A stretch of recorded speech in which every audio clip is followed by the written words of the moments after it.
Nyakwe ndiri kunzwisisa ipapa papostal.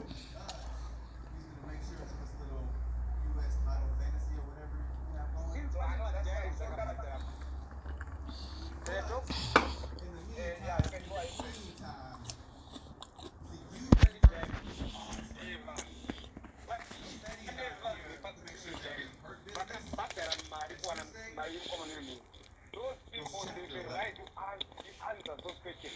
Those secondary, this guy must answer his relationship, allowing the answering the people. Yeah, because not you, him. I have and second no Ziva. He has to answer those questions. Yeah, no, I understand you. I understand. Imi guys enyuka mirai ndikudze muri kutataura imchidi ndatori palive izvo ndatori nevanhu 250 izvo ndichangobaya izvozvi audio yangu kuti vanhu vauye tipe feedback. Muri kungotaurara zvamuri kutaurira indatovepo so that people knows the truth. That only the truth guys, the truth will set us free. The truth will set. Let's always stand on the truth. Antimaona, let's always stand on the truth. Mona tikagramba takamira pachokwadiga atina patinorasika. Even if vanhu vakada kuti chii kana kuti kudika isusu tine chokwadi, and the chokwadi will always prevail. Antimaona, but pakaitika zvimishikishikika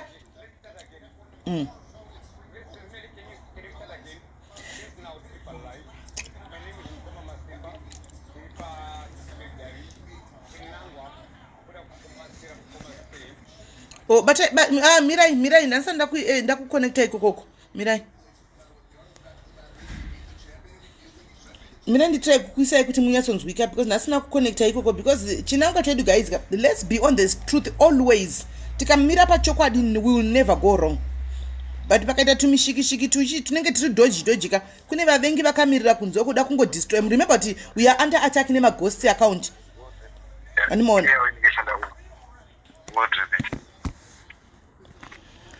Hi guys, mamuka sei hanzi tiri kunzwa mukoma masimba asina mazina. Dai je uchipedza vana vaurohwa namasimba. Hanzi ndi Apostle IK in the background. Yes, I have Apostle IK panapa. Ndina mukoma masimba vasina mazina ekushotava. Then hanzi we can't hear masimba. No, anga tatiti pa call yedu ndatanga live tiri pa call yedu isusu. Vangu vasingadoziva kuti ndatobaya live button.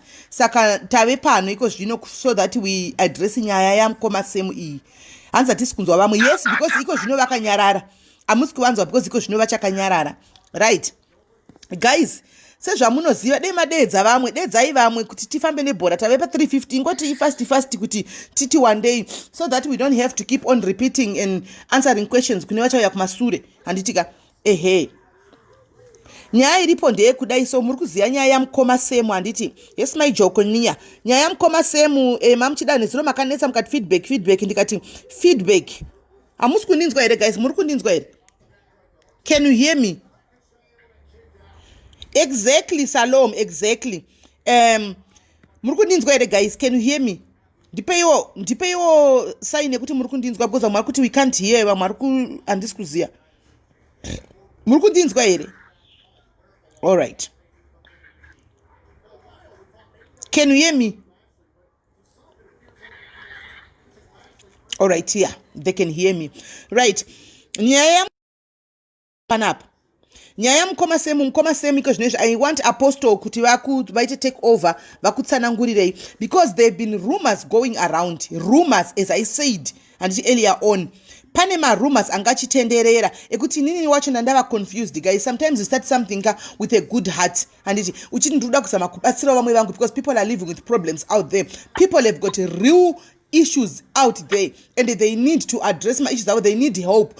We can't say kuti toziva zvese but pakutaura problem yacho kune munhu anoti ndogona kubatsira problem because I've been through that and then munhu yaobatsirika instead of kusoroita nyaya dzemakuhwa kuswera kugadzira ghost account ichigara pasi ndichitaura about masimba kana kuti about tulisi wandiri kuona uyo kana kuti it doesn't help me. And why can we not do something that is positive and constructive to each other as Zimbabweans? And right. So tikaita nyaya mukoma semu vakauya pano, but in the process takanzwa kuti mukoma semu vakabva neku-Star FM. Star FM is a big platform, guys. Munozviziva. It's a big TV radio station. Kana iPower FM ira handiziye antimaona vauya panapa vakanzi vaindiswa kun'anga dzakati kana maprofita akati wandei kana nen'anga dzakati siyanei handiti nyaya yacho tatisina hedu clear nayo up until somebody went ku YouTube akanitora video, then I posted the video pano ya munhu anonzi Andrew Neshamba zita rake YouTube paya achitaura nyaya iyi ya baba venhunzi yamukoma semu ari kunzvimbo yerusapi.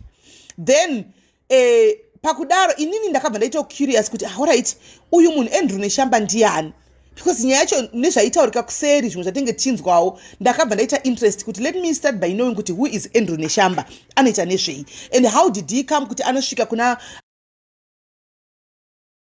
So I did my own investigations. Ndobva ndanobvunzawo vandakanobvunzawo vanhu okay muripo, ndobva ndanobvunzawo vandakanobvunzawo kuti guys Andrew Neshamba uyu anoita nezvei, anoshanda kupi, zvikanzi aimboshanda kuZBC but haachashandi kuZBC anditi maona. So nyaya yanga iripo ndeyekuti Andrew Neshamba akaona baba ava akavavinga kurusapi akati ngatitaure nyaya yenyu toda kuiburitsa pamhepo akava approach achiti ari kushanda kuZBC but already anga asingashandi kuZBC. Ndo zvandakaudzwa inini namukoma semu. Ndine audio, I can even play the audio for you at last. Handiti vakamutaura naye vakamutora semunhu aitsvaga rubatsiro vakaenda naye kuStar FM vakaenda naye kwavaida kuti ashandirwe kwai kwavabhanda. Handiti handivazivi vabhanda ava nekwana kwai madzibaba Stephen something like that ameno, but kunonzi ivo vakutaura kwavo mukoma semu vanoti vakaramba kuenda kwavabhanda kwese because vanga vakuudzwa zvokuita nemunhu anonzi Andrew. And in the process now it was something like a money making scheme yanga yakuitika between Andrew Neshamba nevanhu kwaida kuendesa mukoma semu vaya as much as vaine dambudziko ravo and as much as vari poor vakarambawo kushandiswa.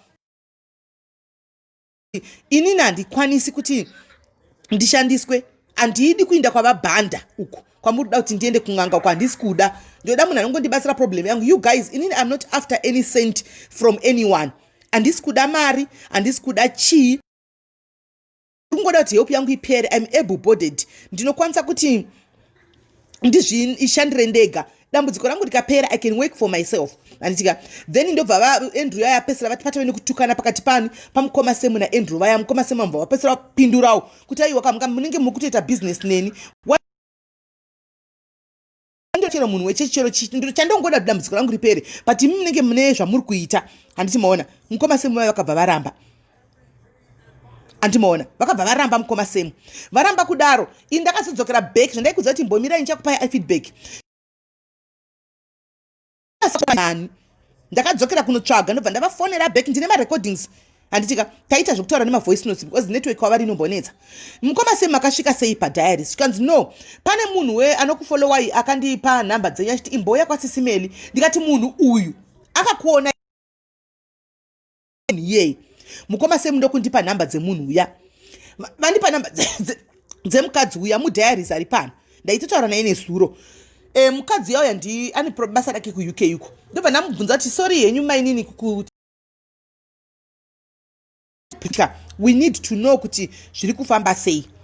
Imimi makasvika sei kuna mukoma semu venhunzi? Makavazivira kupi? Munovaziva here in person? Sorry guys, mutaura nchitika ndiri kudzipiwa. Relationship navo here kana kuti sei makavasvitsa kwandiri because tatisingadi zvinhu zviri dodgy, toda zvinhu zvine uchokwadi. Nebva mukadzi yanditanangura kuti aiwa akaona video yavo paYouTube, aona video yavo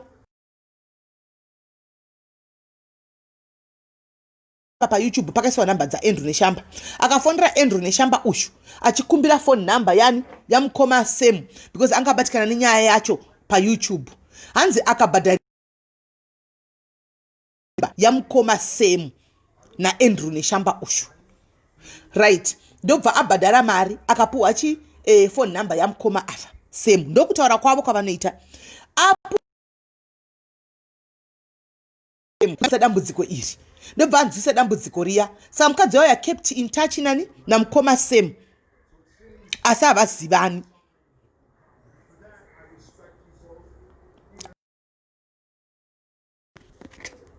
Muri kundinzwa here guys? Can you hear me? Hands is breaking. Oh, now if it's breaking it's a problem. Muri kundinzwa here? Imi muri pa call mese muri ture guy ndikudrop and then I'll call you 11 ndikuzokufonera 11 so that munyatsonzwisisa vanzi network vari kuti network ndongokufonera izvozvi mudaire mugare muri palive right. Nanzi network yacho yanetsa guys. Kwawo here guys, muri kundinzwa manzi kwakusvika papi? Alright, hanzi network.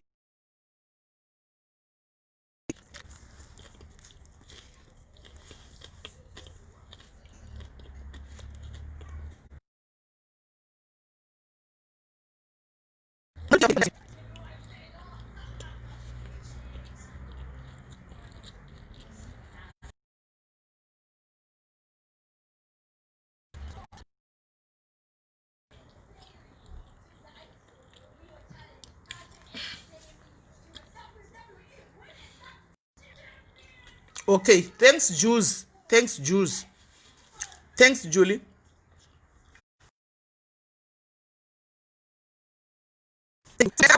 Akabhadhariswa mari naAndrew neshamba kuYouTube kuti apiwe number. So apiwa number akabva aita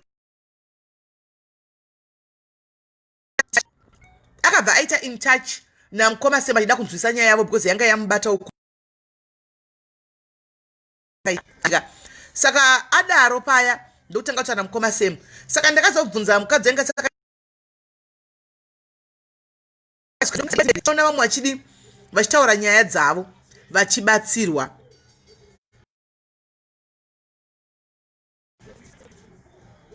Antimaona. So aiwa muzukuru wekuzambia imbomira ndipedze, muzukuru wekuzambia imbomira ndipedze. Ndinachipando kwasa nditange futi because inetwork ichangonetsa.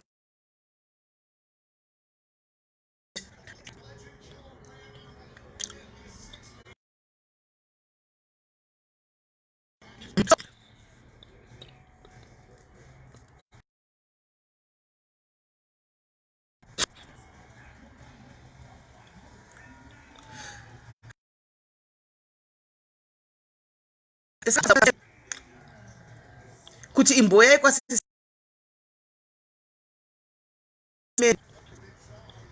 ndokubva apa mukoma semu namba dzangu mukoma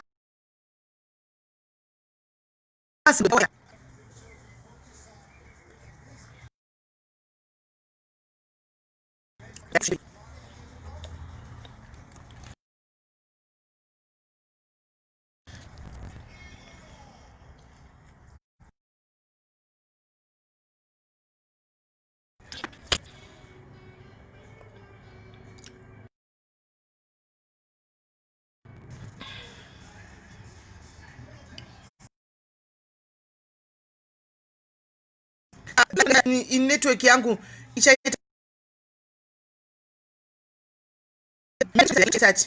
Let me try and restart.